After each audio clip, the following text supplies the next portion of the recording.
राधे राधे दोस्तों, आज हम आपके लिए लेके आए हैं दुर्गा सप्तशती का पहला अध्याय।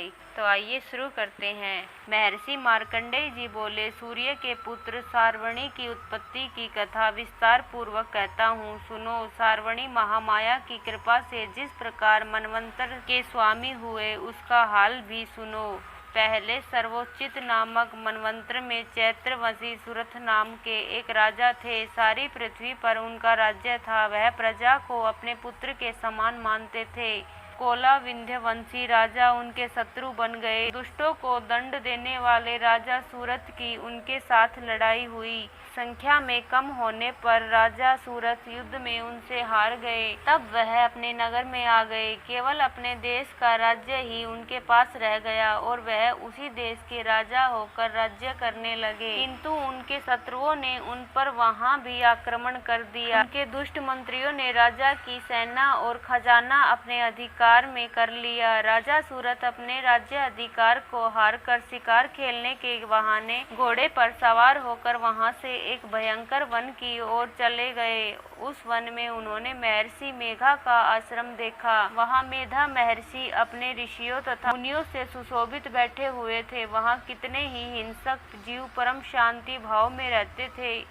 राजा सूरत ने महर्षि मेधा को प्रणाम किया और महर्षि ने भी उनका उचित सत्कार किया। राजा सूरत महर्षि के आश्रम में कुछ समय तक ठहरे। अपने नगर की ममता के आकर्षण से राजा अपने मन में सोचने लगे, पूर्व काल में पूर्वजों ने जिस नगर का पालन किया था वह आज मेरे हाथ से निकल गया। मेरे दुष्ट एवं दुरात्मा मंत्री ने मेरे नगर की अब धर्म से रक्षा कर रहे होंगे या नहीं। मेरा प्रधान हाथी जो कि सदा मद की वर्षा करने वाला और सूरवीर तथा मेरे बैरियों के वश में होकर न जाने क्या दुख भोग रहा होगा। मेरे आज्ञाकारी नौकर जो मेरी कृपा से धन और भोजन पाने से सदैव सुखी रहते थे और मेरे पीछे पीछे चलते थे, वह अब निश्चय ही दुष्ट राजाओं का अनुसरण करते होंगे तथा मेरे दुष्ट एवं दुरात्मा मंत्रियों द्वारा व्यर्थ ही धन को व्यय करने से संचित किया हुआ मेरा खजाना एक दिन अवश्य खाली हो जाएगा। इस प्रकार की बहुत सी बातें सोचता हुआ राजा निरंतर दुखी रहने लगा। एक दिन राजा सूरत ने महर्षि मेधा के आश्रम के निकट एक वैश्य को देखा। राजा ने उससे पूछा, भाई तुम कौन हो?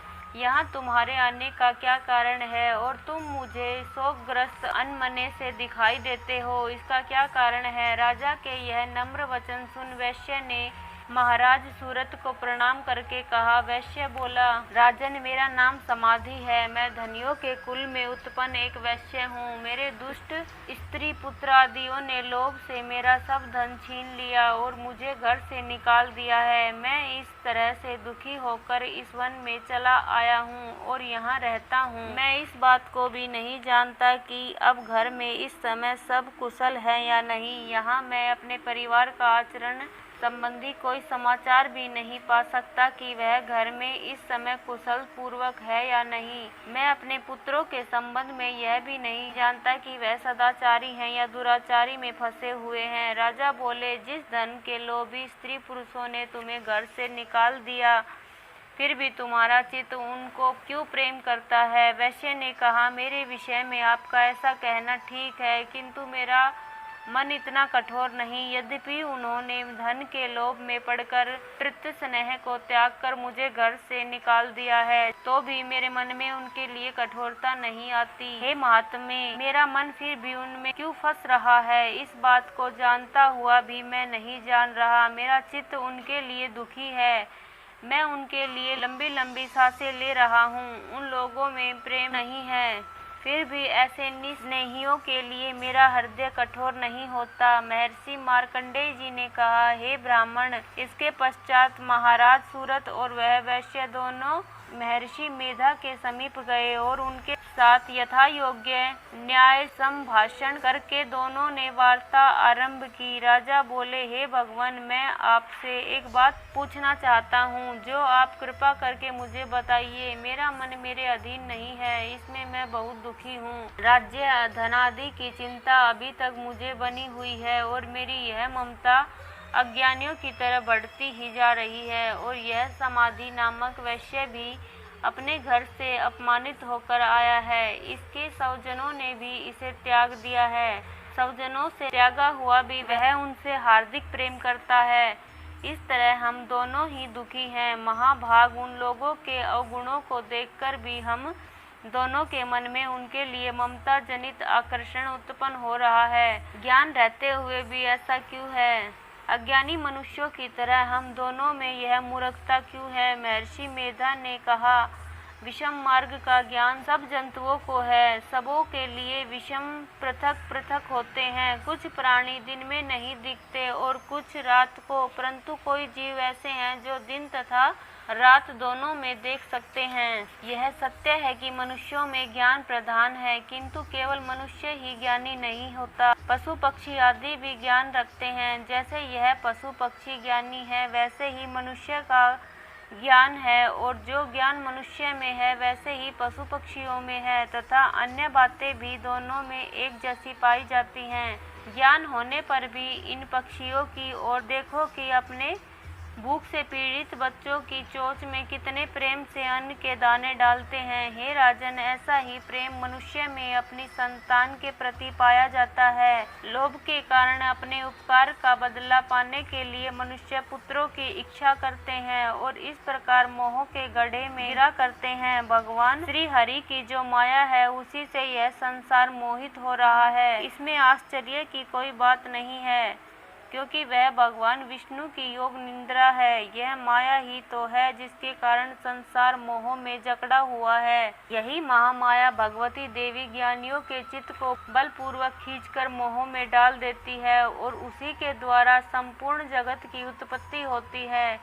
यही भगवती देवी प्रसन्न होकर मनुष्य को मुक्ति प्रदान करती है। यही संसार के बंधन का कारण है तथा संपूर्ण इंद्रियों की भी स्वामिनी है। महाराज सूरत ने पूछा, भगवान, यह देवी कौन सी है जिसको आप महामाया कहते हैं? हे ब्राह्मण, वह कैसे उत्पन्न हुई और उसका कार्य क्या है? उसके चरित्र कौन कौन से हैं? प्रभु, उसका जैसा स्वरूप हो वह सब ही कृपा पूर्वक मुझसे कहिए, मैं आपसे सुनना चाहता हूँ। महर्षि मेधा बोले, राजन, वह देवी तो नित्य स्वरूपा है जिसके द्वारा यह संसार रचा गया है। तब भी उसकी उत्पत्ति अनेक प्रकार से होती है। वह सब आप मुझसे सुनो। वह देवताओं का कार्य सिद्ध करने के लिए प्रकट होती है। उस समय वह उत्पन्न हुई कहलाती है। संसार को जलमय करके जब भगवान विष्णु योग निद्रा का आश्रय लेकर शेष सैया पर सो रहे थे, तब मधुकेटभ नाम के 2 असुर उनके कानों में मैल से प्रकट हुए और वह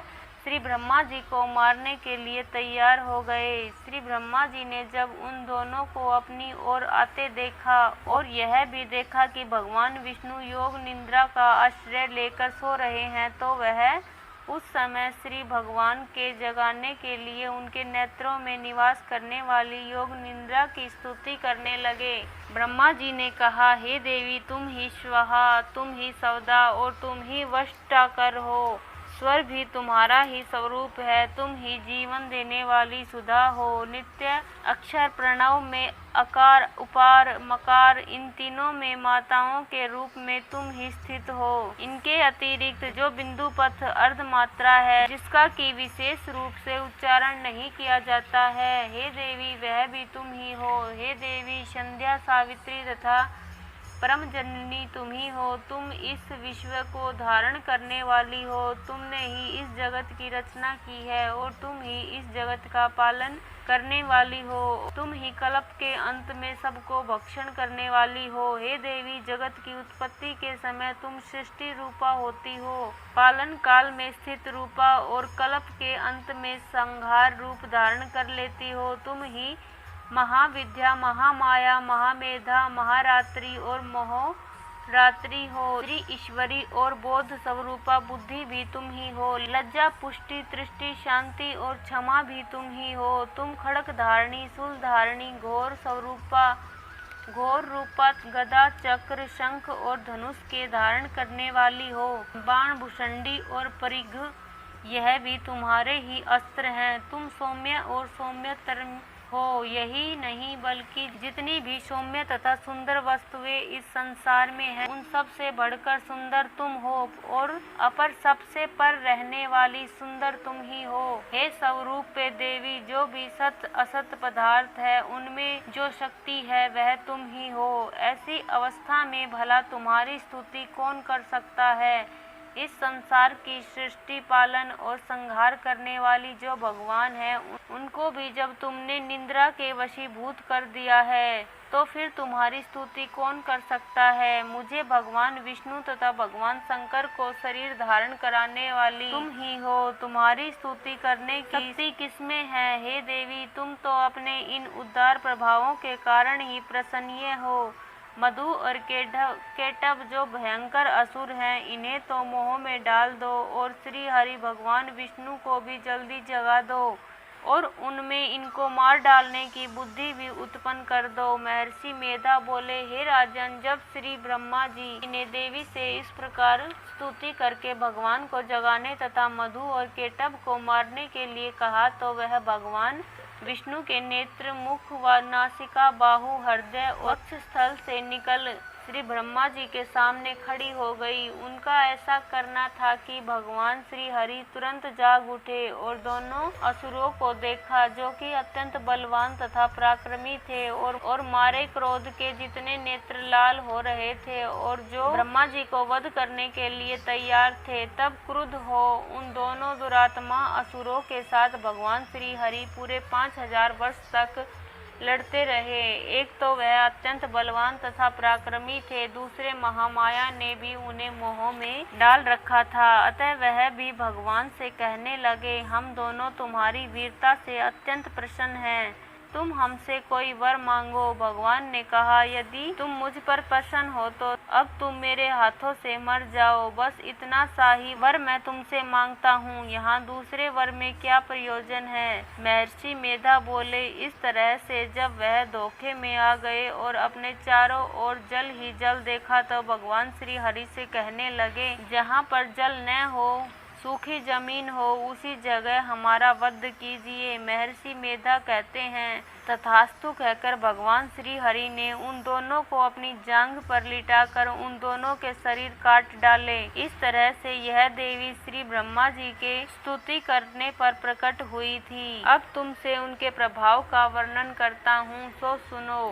तो दोस्तों, ये था दुर्गा सप्तशती का प्रथम अध्याय। यदि आपको अगले अध्याय सुनने हैं तो हमारे चैनल को सब्सक्राइब कर ले, ताकि आपको आने वाली हर जानकारी व हर कहानी की नोटिफिकेशन मिल जाए।